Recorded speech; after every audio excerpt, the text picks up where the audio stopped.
والذین هم لاماناتهم وعہدهم راعون، فرمایا کہ وہ اپنی امانتوں کے امین ہوتے ہیں، امانت داری سے کام لیتے ہیں۔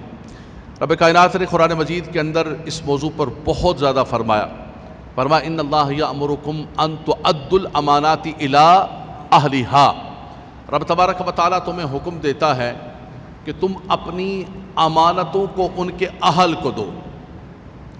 فَلْيُؤَدِّ الَّذِي اؤْتُمِنَ أَمَانَتَهُ وَلْيَتَّقِ اللَّهَ رَبَّهُ، فرمایا پس چاہیے کہ امانتوں کے اندر دیانتداری کریں، جو امانتیں تمہیں رب تبارک و تعالیٰ نے عطا فرمائی ہیں ان امانتوں کے اندر خیانت نہ کرو۔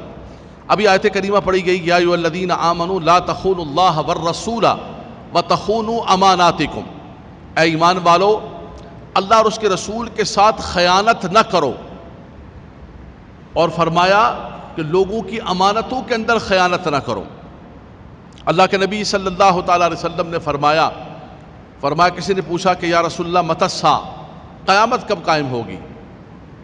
حضور نے فرمایا اذا وسد الامر من غیر اہلہا، اذا ضیعت الامانۃ فانتظر الساعہ، فرمایا جب امانتیں ضائع ہونے لگیں اور معاملات نااہل لوگوں کے ہاتھوں کے اندر دے دیے جائیں تو تم قیامت کا انتظار کرو، قیامت کا انتظار کرو۔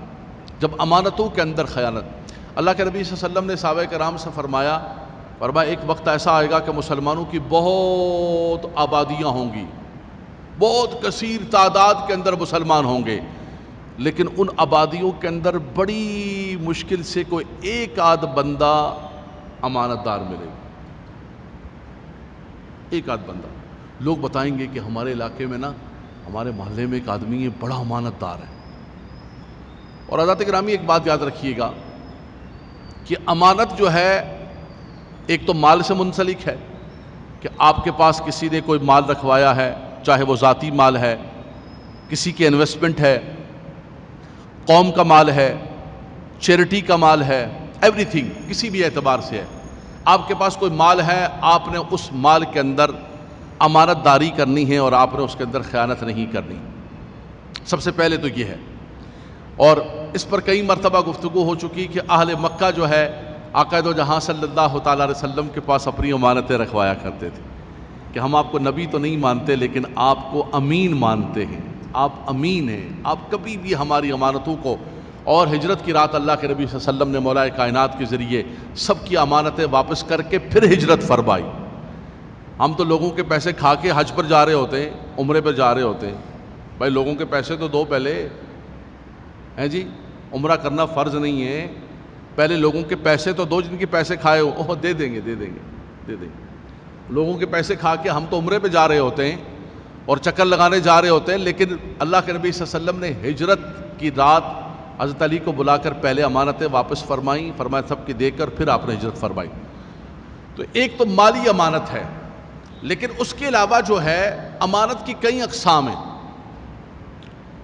کسی بھی بندے کو کوئی منصب دیا جائے، اس منصب کے اندر بھی وہ امانت و دیانت کرے، جو حضور نے فرمایا اذا وسد الامر من غیر اہلہا فانتظر الساعہ، فرمایا کہ جب معاملات نااہل لوگوں کے پاس چلے جائیں تو تم قیامت کا انتظار کرو، جب امانتیں ضائع ہونے لگیں تو تم قیامت کا انتظار کرو۔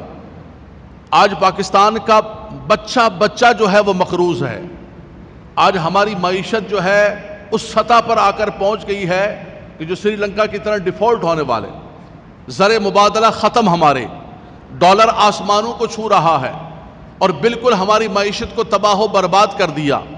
یہ ایسے نہیں ہوا، ایک دن کے اندر نہیں ہوا، یہ 75 سال کے عرصے کے اندر جو منصب والا تھا، جس کے ہاتھ کے اندر تھی لاٹھی، اس نے جو ہے اپنے منصب کو استعمال کیا اور اس ملک کو لوٹ کر اس کے بچے کو مقروض کر دیا۔ فرمایا کہ جب نااہل لوگوں کے ہاتھوں کے اندر چلا جائے، فرمایا جس شخص کے پاس منصب ہو اور وہ کسی نااہل آدمی کو لگائے کسی عہدے کے اوپر، یہ بھی اس نے امانت کے اندر خیانت کی۔ کس کو متعین کیا جائے؟ جو اس کا اہل ہونا چاہیے، برادری کا ہے، زبان کا ہے، علاقے کا ہے، دوست ہے, ساڈا پرا ہے, پانجو بارو ہے, کی ہے, کچھ بھی نہیں. میں نے میرٹ کے اوپر, جو قومیں میرٹ کے اوپر چلی آج وہ دنیا کے اندر وہ نہیں مانتی ہیں خدا کو, لیکن وہ کفر پر قائم ہیں, لیکن ظلم پر معاشرہ قائم نہیں ہو سکتا ہے. جس معاشرے کے اندر میرٹ کی اور حقوق کی دھجیاں اڑائی جائیں وہ معاشرہ کبھی بھی قائم نہیں رہ سکتا ہے.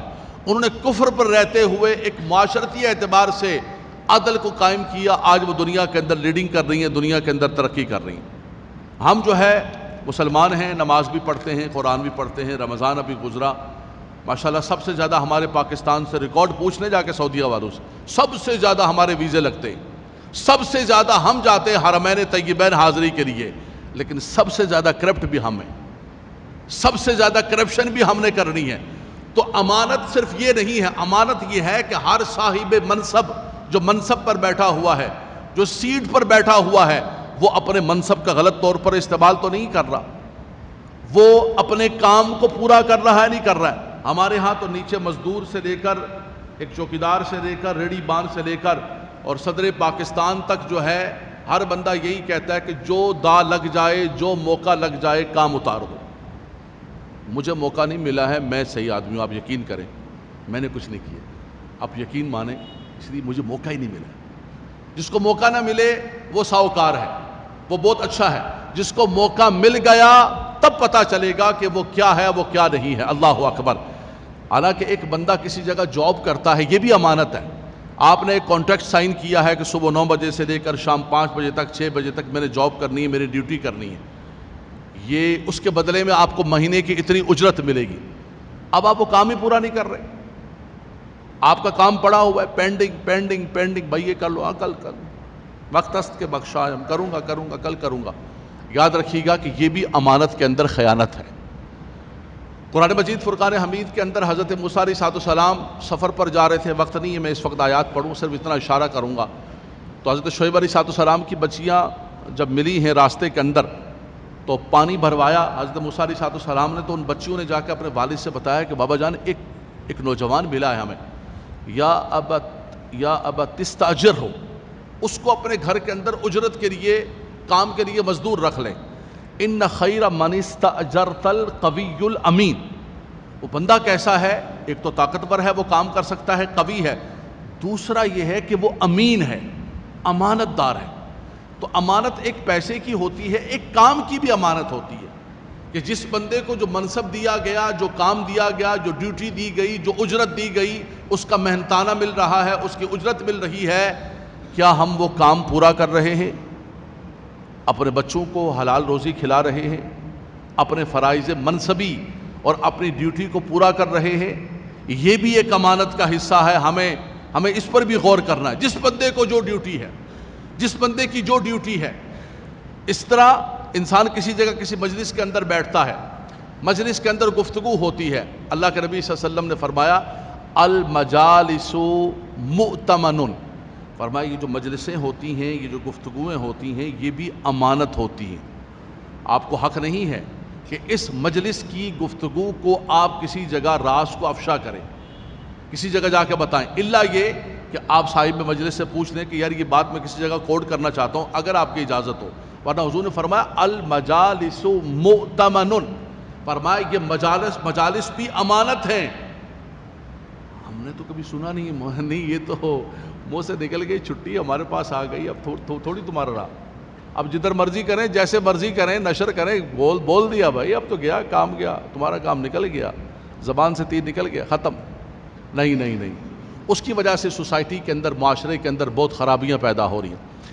اسی طرح فرمایا میاں بیوی کے جو خلوت کے معاملات ہوتے ہیں وہ دوستوں کے اندر ذکر کرنا, یہ بھی بہت بڑی خیانت ہے. میاں بیوی کا پردہ ہے, میاں بیوی آپ دونوں ایک دوسرے کی عزت ہیں. ہن لباس لکم وانتم لباس لہن, قرآن نے کہا.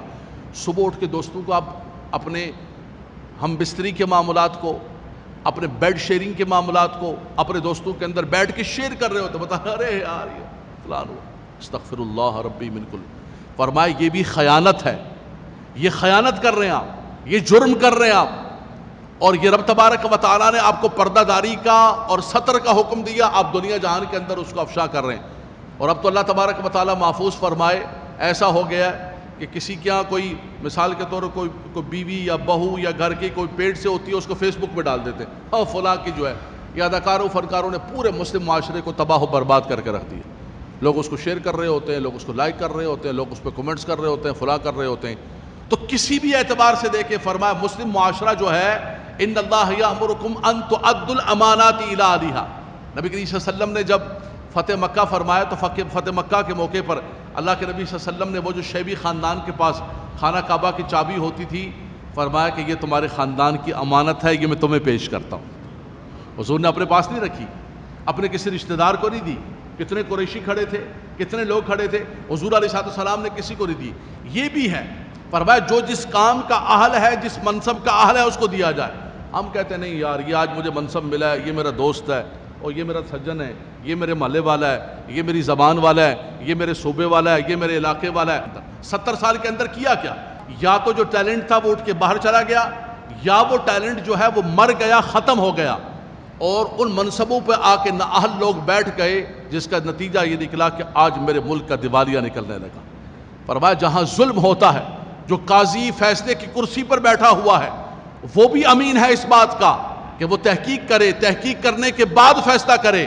فرمایا اگر اس نے بغیر تحقیق کے رشوت لے کے فیصلہ کیا، تعلق داری پہ فیصلہ کیا، رشتہ داریوں پر فیصلہ کیا، تو فرمایا کہ اس ملک کے اندر پھر اللہ بارشوں کو بھی بند کر دیتا ہے.